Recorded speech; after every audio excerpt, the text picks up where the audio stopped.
चण्डिकायै। मार्कण्डेय उवाच ओम् यद्गुह्यम् परमम् लोके सर्वरक्षाकरण्यनाम् यन्न कस्यचिदाख्यातम् तन्मे ब्रूहि पितामह।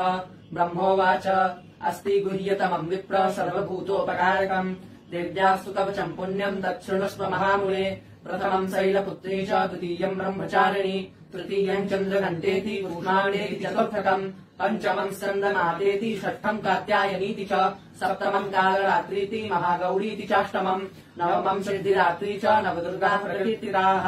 उक्तान्येतानि नामानि ब्रह्मणैव महात्मना अग्निना दह्यमानस्तु शत्रुमध्ये गतोरणे विषमे दुर्गमे चैव भयाता शरणङ्गताः।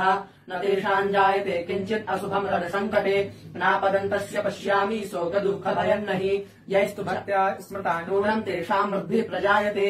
ये त्वाम् स्मरन्ति देवेशी रक्षसेतान्न संशयः प्रेतसंस्था तु चामुण्डा वाराही महिषासना ऐन्द्री गजसमारूढा वैष्णवी गरुडासना माहेश्वरी वृषारूढा कौमारी शिखिवाहना लक्ष्मी पद्मासना देवी पद्महस्ता हरिप्रिया श्वेतरूपधरा देवी ईश्वरी वृषवाहना ब्राह्मी हंस समारूढा सर्वाभरणभूषिता इत्येता मातरः सर्वः सर्वयोगसमन्विताः नानाभरणशोभाढ्या नानारत्नोपशोभिताः दृश्यन्ते रथमारूढा देव्यः क्रोधसमाकुलाः शङ्खम् चक्रम् गदाम् शक्तिम् हलम् च मुसलायुधम् खेटकम् तोमरम् चैव परशुम् पाशमेव च कुन्तायुधम् त्रिशूलम् च साङ्गमायुद्धमुत्तमम् दैत्यानाम् देहनाशाय भक्तानामभयाय च धारयन्त्यायुधानित्थम् देवानाम् च हिताय वै।